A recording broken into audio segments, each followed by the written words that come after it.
ಇವತ್ತ ಹೋಳ್ಗಿದೊಳಗೆ ರೊಟ್ಟಿ ಚಪಾತಿ ಏನಿದ್ರು ನೊಂಚ್ಕೊಂಡು ತಿನ್ಲಿಕ್ಕೆ ಭಾಳ ಟೇಸ್ಟಿ ಇರ್ತಾವ್ರಿ ಇವು. ಆ ಥರ ಮೆಂತ್ಯದ ಮೆಣಸಿನ್ಕಾಯಿ ಮಾಡೋಣ್ರಿ.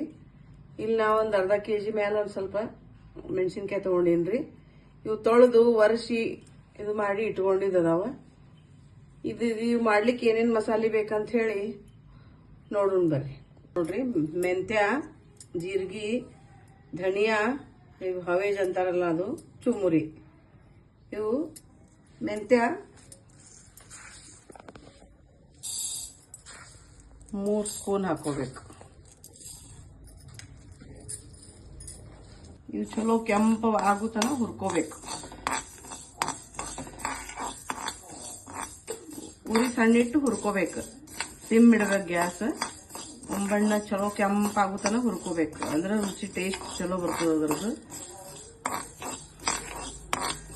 ಇದು ನೋಡ್ರಿ, ಕೆಂಪಾಗ್ಯಾವ ಇವು ಮೆಂತ್ಯ. ಇವು ತೆಗೆದು ಹವೇಜ ಹಾಕೊಳ್ಳೋಣ್ರಿ. ಹವೇಜ 3 ಸ್ಪೂನ್ ಹಾಕೊಂಡೀನ್ರಿ. ಇವನು ಹೊಂಬಣ್ಣ ಬರುತ್ತನ ಹುರ್ಕೋತೀನಿ.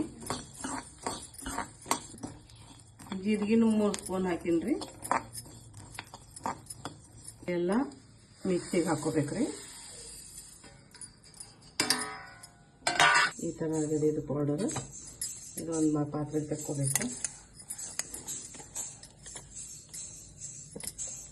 ಆಮೇಲೆ ಇಲ್ಲಿ ಚುರುಮುರಿ ತೊಗೊಂಡೀನ್ರಿ, ಒಂದು ಬಟ್ಲ. ಈ ಚುರುಮುರಿ ಹಾಕಬೇಕು. ಚುರುಮುರಿ ಪುಡಿ ಮಾಡ್ಕೊಂಡೇನ್ರಿ. ಮಾತಾಡ್ಬೇಡಂದ್ರೆ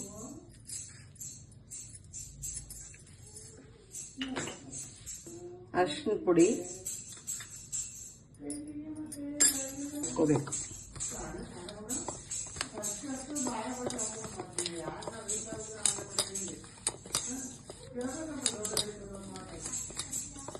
ಇವು ಮೆಣಸಿನ್ಕಾಯಿಗೆ ಕಟ್ ಹೊಡಿಬೇಕ್ರಿ ಹಿಂಗ. ಹೌದಾ?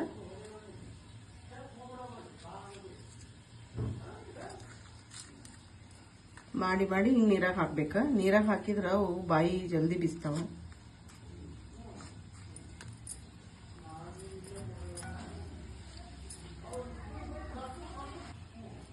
ಈ ಥರ ಇದು ಮಾಡಿ ನೀರಾಗ ಹಾಕಿಡ್ಬೇಕ್ರಿ.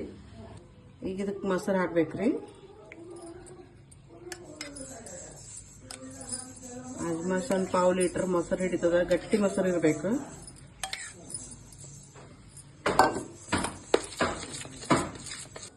ಇವು ನೀರಾಗಿನೂ ತೆಗಿಬೇಕ್ರಿ.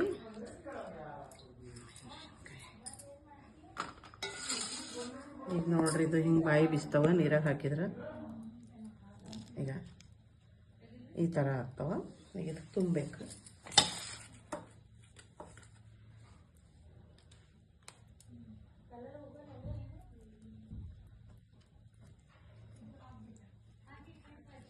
ಈ ಥರ ಆಗ್ತಾವ ನೋಡ್ರಿ. ಇದ್ರೊಳಗೆ ತುಂಬಬೇಕಿದೆಲ್ಲ. ಇನ್ನು ಮ್ಯಾಲೆ ಹಿಡ್ಕೊಂಡು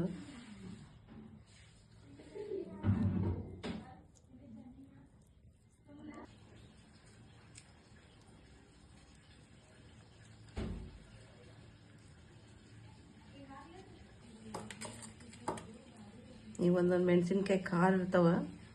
ಚಲೋ ಡುಮ್ ಡುಮ್ ಇದ್ದೀವಿ ನೋಡಿ ತೊಗೋಬೇಕ್ರಿ ಮೆಣಸಿನ್ಕಾಯಿ. ಬ್ಯಾಡಗಿ ಮೆಣಸಿನ್ಕಾಯಿ ಇರ್ತಾವಲ್ಲ, ಅವು ತೊಗೋಬೇಕು. ಈ ಥರ ತುಂಬಬೇಕು.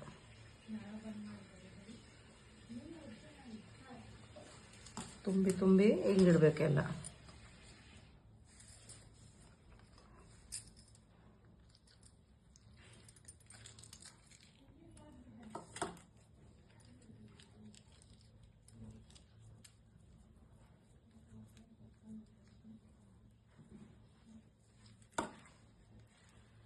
ಈ ಥರ ಅಂದ್ರೆ ಮಸಾಲೆ ಚಲೋ ಒಳಗಿದು ಆಗ್ತದೆ.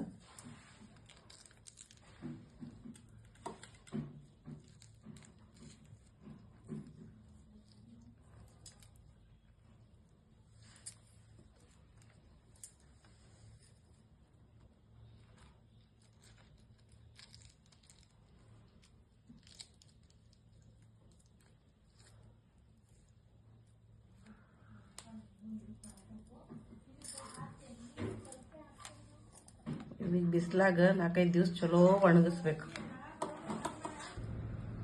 ಬಿಸಿಲಿಗೆ ಇಡಬೇಕು. 4-5 ದಿನ ಒಣಗಿಸ್ಬೇಕು. ಇವು ಒಣಗಿಸಿದ್ಮೇಲೆ